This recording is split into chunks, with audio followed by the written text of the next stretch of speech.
Halo Sobat Indonesia, kembali lagi di Kartu Kuning, podcast olahraga persembahan dari Media Indonesia. Dan kali ini bersama gue Budi Ernanto dan ditemani oleh Bung Dika di sisi kanan saya dan Bung Nadif di kiri saya. Tepuk tangan dulu. Terima kasih. Dan kali ini kita akan ngebahas soal Piala Dunia yang udah akan berlangsung dalam hitungan jam di Amerika Serikat, Kanada, dan Meksiko. Tapi kali ini kita nggak ngebahas terlalu serius, nggak terlalu soal teknis pertandingannya atau strateginya atau persiapan-persiapannya. Kita ngebahas soal serba-serbi dari Piala Dunia itu sendiri, gitu. Ya nggak? Kita menyambut ya Piala Dunia yang udah deket banget ya. Betul sekali. Dan ada banyak sih sebenarnya hal menarik. Dan mungkin bisa dibuka dulu dari Bung Dika apa nih yang perlu kita tahu. Piala Dunia yang paling pertama adalah Piala Dunia 2026 ini adalah pertama kali sejarah Piala Dunia dengan peserta paling banyak. Ekspansinya dari 32 tim, edisi terakhir 2022, sekarang menjadi 48 tim. 48. Gitu kan. Jadi 48 tim.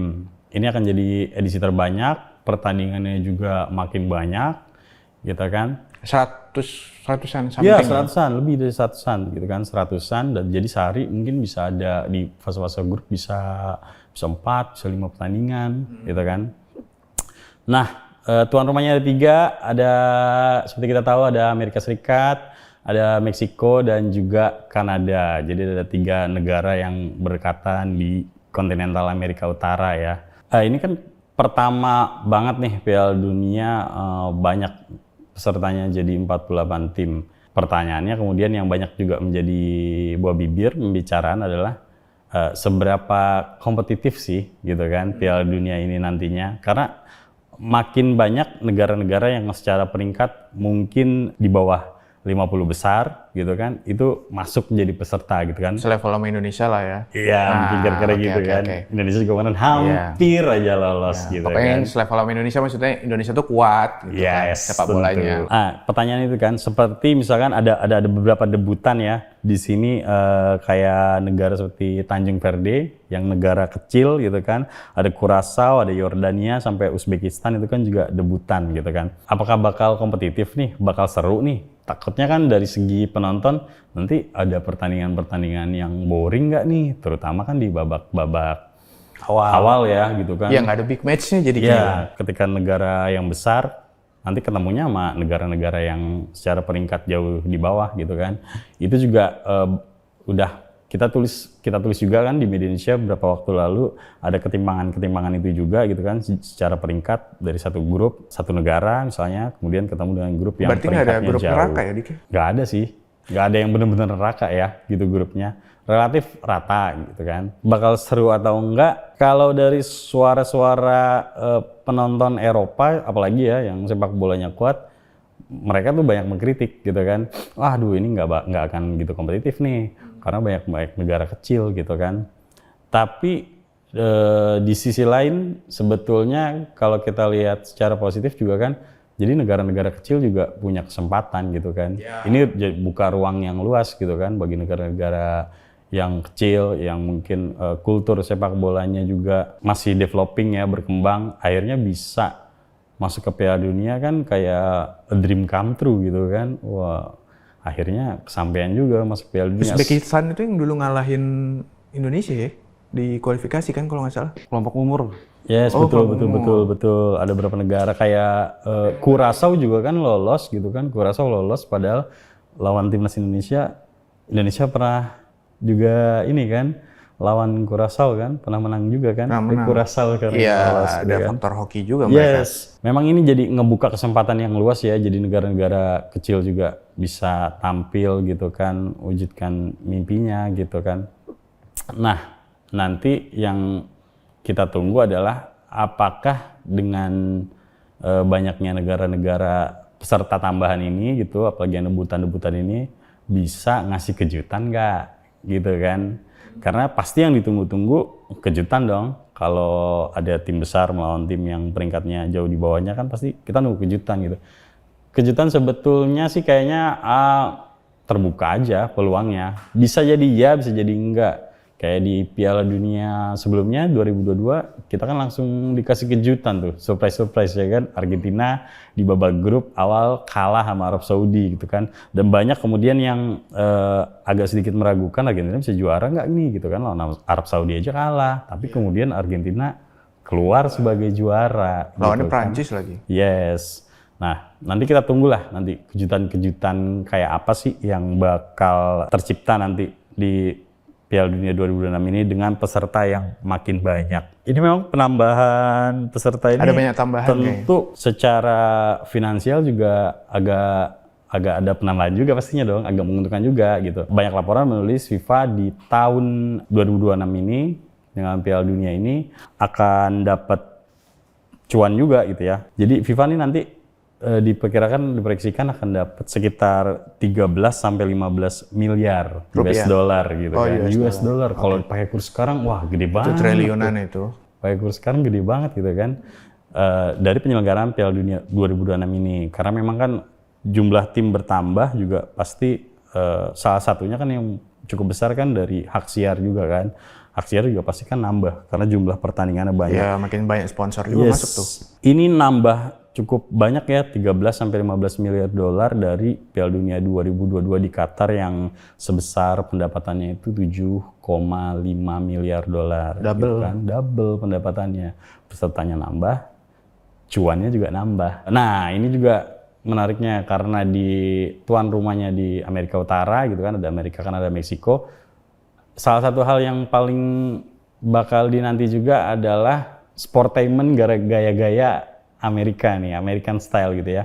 Jadi nanti termasuk di penutupan nanti akan ada suguhan sajian konser musik gitu ya di tengah-tengah pertandingan. Ini gaya-gaya Amerika banget kan, kayak di NFL ada kayak gitu kan. Di tengah pertandingan tuh maksudnya gimana? Di tengah pertandingan di babak pertama ya, setelah jeda babak pertama di waktu istirahat ya, turun minum gitu. Iya. Oh, dibikin konser? Dibikin konser, ada konsernya dong. Jeda pertandingan antara babak 1 babak 2 itu kan sekitar 15 menit ya.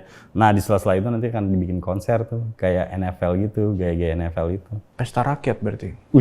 Kayak Indonesia Open kemarin ya di Istora? Ada konsernya. Ada konsernya juga, pesta rakyat. Itu berarti berapa lama kan jeda cuma 15 menit? Konsernya sih mungkin diperkirakan sekitar cuma 11 menit, nggak nyampe 15 menit lah. Jadi waktu jedanya itu tetap sama gitu, tapi diisi dengan hiburan supaya mungkin penonton juga semangat gitu ya, seru-seruan lah ibaratnya kan. Siapa itunya?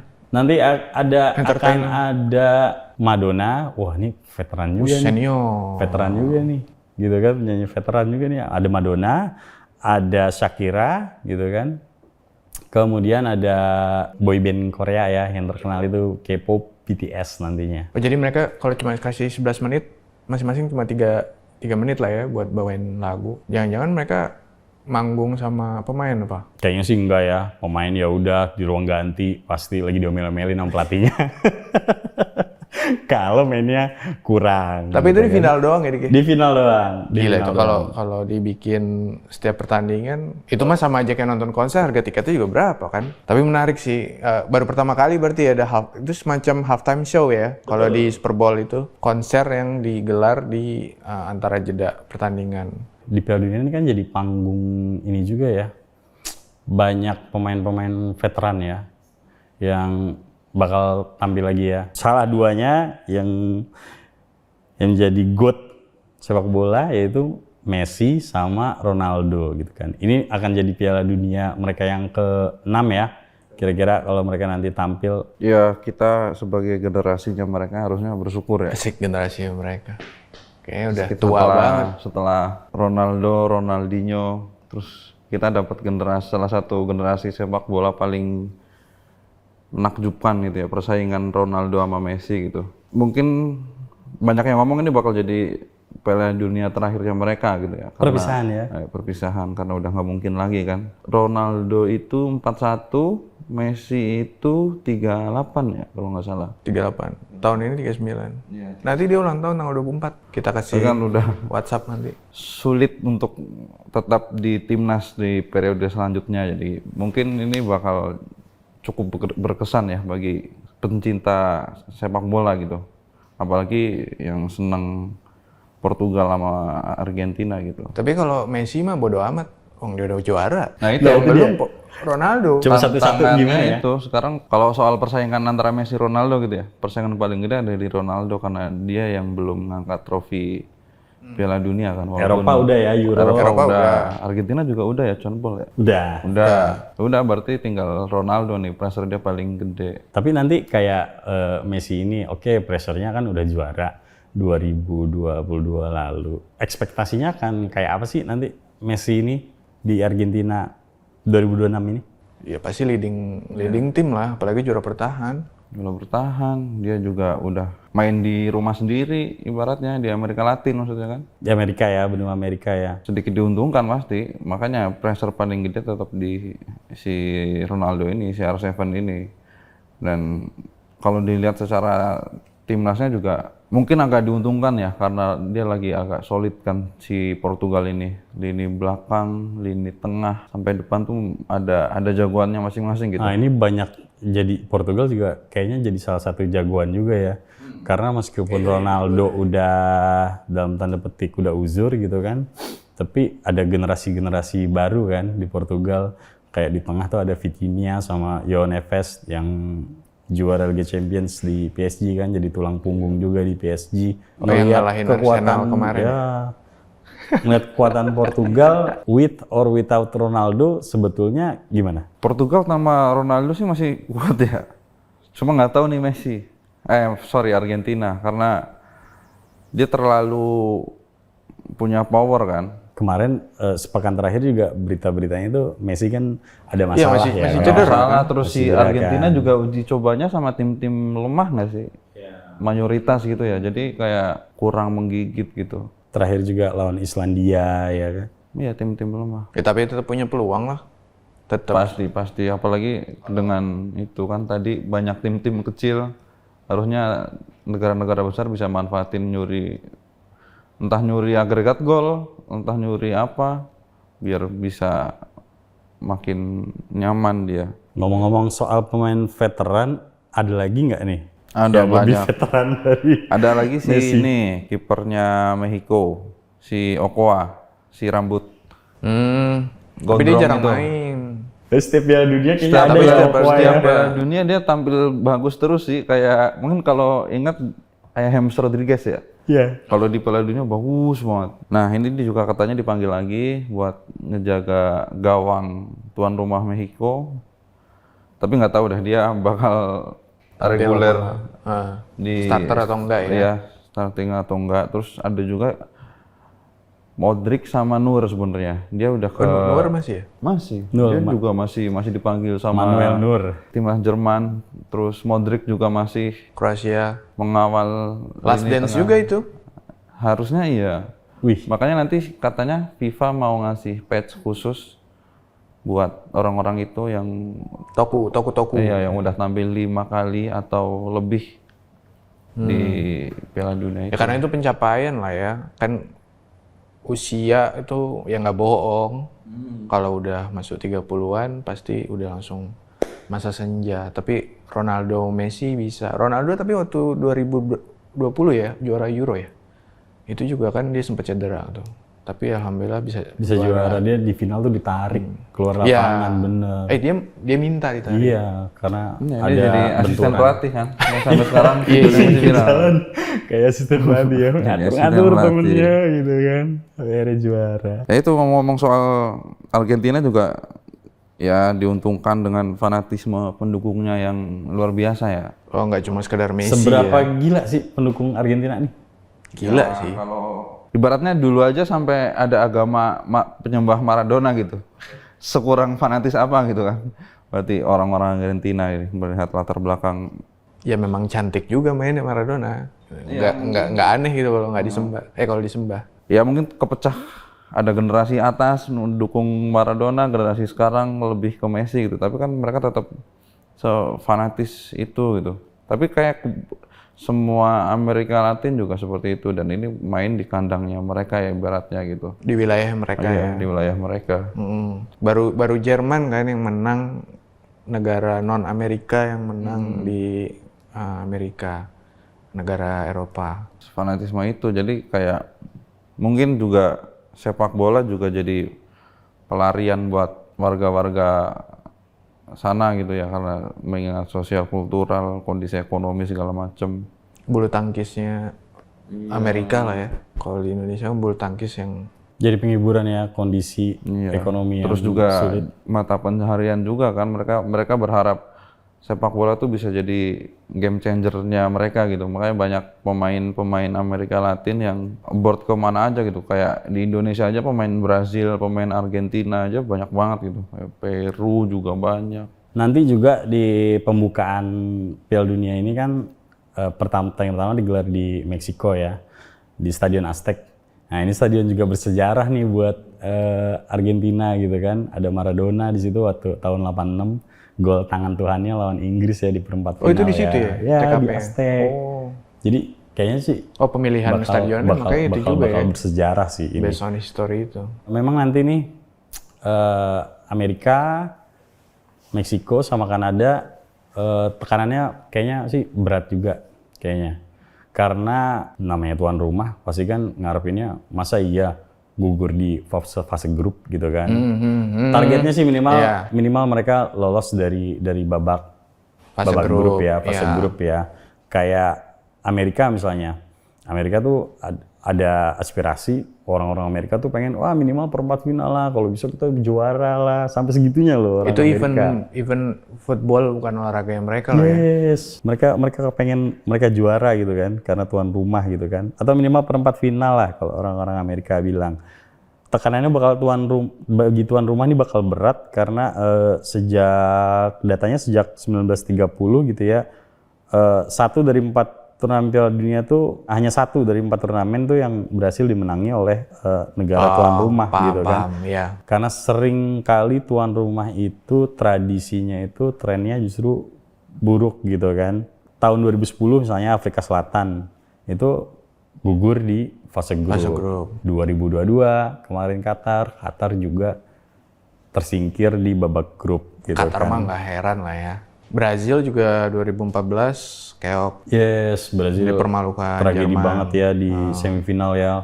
2018 juga Rusia kayaknya Jerman nggak tembus fase gugur deh. Yes, dari 3 tuan rumah ini Amerika, Meksiko sama Kanada yang paling bagus catatannya hanya Meksiko ya. Meksiko tembus 8 besar pas jadi tuan rumah tahun 70 sama tahun 86. Nah Amerika Serikat paling bagus di tahun 94 lolos ke 16 besar. Berarti siapa tuan rumah yang terakhir kali pernah jadi juara di rumah sendiri? Prancis, 98. Prancis, yes. Itu waktu gue baru lahir tuh, Dik. Masih muda banget gue. Setelahnya nggak ada lagi. Yes. Oke, selain tadi ada Lionel Messi sama Ronaldo nih, sama Okoa nih yang veteran-veteran. Di jajaran pelatih kayaknya juga ada sosok-sosok yang sangat experience, berpengalaman nih ya di Piala Dunia ini. Siapa tuh namanya tuh? Sekarang itu yang tercatat dalam sejarah ada 3 orang ya. Ada 3 orang yang pernah jadi juara dunia sebagai pemain sama pelatih. Yang pertama itu Mario Zagallo, ya, dia dari Brazil. Terus Franz Beckenbauer sama yang terbaru ini masih hidup ya, si Didier Deschamps gitu ya, susah ya gitu ya. Susah ya orang Prancis ngomongnya, tapi pelafalannya Deschamps gitu. Nah dia pernah jadi juara yang tadi kita bahas Piala Dunia 98 bareng Prancis itu sebagai pemain. Terus juga pernah ngebawa negaranya lagi sebagai juara di Piala Dunia tahun 2018 ya di Rusia. Tuh, jadi dia berkesempatan untuk bisa bawa lagi Prancis sebagai juara karena masih dipercaya sebagai pelatihnya Prancis saat ini. Tapi di luar itu mungkin bisa ada tambahan nih, selain 3 orang tadi, selain Mario, selain Franz sama Didier ini, ada satu lagi yang pernah jadi juara sebagai pemain, Fabio Cannavaro. Dia juara di edisi 2006. Sekarang ngelatih? Bareng Italia, sekarang ngelatih Uzbekistan. Cuma kan kansnya kecil ya. ngelatih Uzbekistan dan bawa negaranya itu jadi juara gitu. Sejauh apa nanti akan Sejauh apa? Walaupun Uzbekistan? peluang itu ada, bola itu bundar. Ya nggak terlalu berharap banget sih. Tapi itu fakta unik ya bahwa pemain nggak cuma stop aja gitu di lapangan, tapi dia di pinggir lapangan juga bisa berkarya. Contoh terbarunya ya si De Jong bersama Prancis. Ya mungkin aja Messi sama Ronaldo ternyata pensiun tahun ini, udah mereka jadi pelatih, who knows? Messi ada bakat nggak sih kira-kira jadi pelatih? Ada sih. Ada. Dia setipikal Ronaldo tapi nggak yang semeledak-ledak Ronaldo gitu. Oh, Kalau menurut dari kalem boy dia. Iya, kalem tapi bisa kontrol ruang ganti gitu.